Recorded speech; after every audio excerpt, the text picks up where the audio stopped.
रात का वक्त था। गांव की गलियां पूरी तरह सुनसान पड़ी थीं। कभी कभी दूर कहीं कुत्तों के भौंकने की आवाज सुनाई देती और ठंडी हवा पेड़ों की डालियों से टकराकर अजीब सी सरसराहट पैदा कर रही थी। गांव के बाहर एक बहुत पुराना पीपल का पेड़ खड़ा था।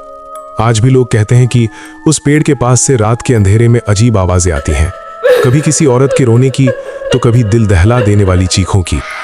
गांव का हर बच्चा और हर बुजुर्ग उस पीपल का नाम सुनते ही सहम जाता था। उस रात आरब और निखिन अपने चाचा हरिदत्त के साथ आंगन में चारपाई पर बैठे थे। लालटेन की पीली रोशनी टिमटिमा रही थी और चारों ओर गहरा सन्नाटा पसरा हुआ था।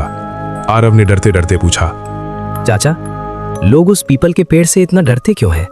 वहां ऐसा क्या हुआ था? निखिल बोला। क्या सच में वहां कोई भूत है?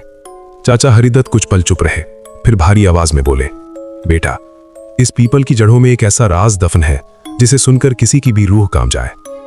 देखो, गांव में बहुत सी कहानियां चलती हैं, कुछ अफवाहें होती हैं, कुछ सच, लेकिन इस पीपल की कहानी अफवाह नहीं है। इसे मैंने अपने बड़ों से सुना है और उस डर को उनकी आंखों में देखा भी है। लोग कहते हैं रात में इस पीपल की डालियां हवा से नहीं हिलती, बल्कि किसी अनदेखी ताकत के असर से कांपती हैं। अगर देर रात कोई उधर से निकल जाए तो उसके कानों में किसी औरत की मदद की पुकार गूंजने लगती है। याद रखना बेटा, अंधेरे में कही गई हर दास्तान झूठ नहीं होती।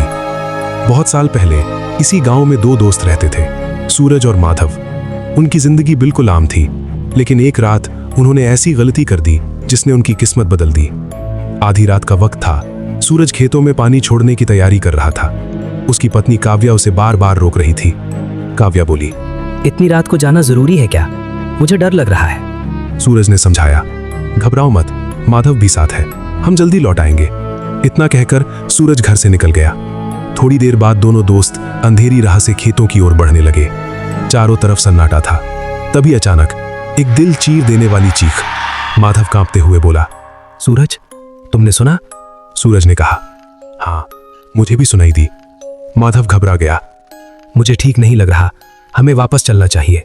लेकिन तभी पीपल के पेड़ की दिशा से फिर वही आवाज आई, बचाओ बचाओ बचाओ। सूरज बोला, अगर सच में कोई मुसीबत में है और हम मदद किए बिना लौट गए तो क्या हम खुद को माफ कर पाएंगे? इतना कहकर सूरज आगे बढ़ गया। माधव मजबूरन उसके पीछे चल पड़ा। अचानक सामने से एक औरत दौड़ती हुई आई, बिखरे बाल, डरी हुई आंखें। बचाओ, मैं अकेली हूँ। इतना कहकर वह सूरज की बाहों में बेहोश हो गई। माधव डर गया। ये सब बहुत अजीब है। आधी रात, सुनसान जगह और ये औरत। सूरज बोला, पहले इसे पानी पिलाते हैं। माधव पानी लाने पास के कुएं की ओर गया। जैसे ही वह कुएं के पास पहुंचा, पीपल के पेड़ के नीचे से घुंघरुओं की आवाज आई। अचानक सूरज की दिल दहला देने वाली चीख। माधव दौड़कर वापस पहुंचा और जो उसने देखा उसके रोंगटे खड़े हो गए। वो औरत अब औरत नहीं थी, वो एक खौफनाक चुड़ैल बन चुकी थी और सूरज जमीन पर निश्शब्द पड़ा था। अगले ही पल अंधेरा सब कुछ निकल गया। अगली सुबह सूरज और माधव के गायब होने की खबर पूरे गांव में फैल गई। बुजुर्गों ने कहा, ये वही पुरानी दास्तान है, पीपल की चुड़ैल लौट आई है। मुखिया ने बताया कि उन्होंने काशी से एक सिद्ध पंडित शिव शरण को बुलाया है। रात को पूरा गांव पंडित के साथ पीपल के पेड़ के पास पहुंचा। पंडित ने सच बताया, ये औरत पहले एक तांत्रिक थी। अमरता और सुंदरता के लिए इसने अपनी आत्मा बेच दी।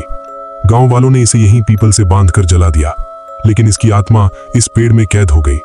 मंत्रों और अग्नि के साथ उस साय का अंत किया गया, लेकिन जाते जाते पंडित ने चेतावनी दी, ये पीपल शांत है, पर इसकी जड़ें अब भी अंधेरे से जुड़ी हैं। गांव वालों ने सोचा कि अब सब खत्म हो गया है, लेकिन सच ये है कि कुछ परछाइयां कभी पूरी तरह नहीं मिटती। क्या ये अंत था या किसी नई डरावनी शुरुआत की आहट?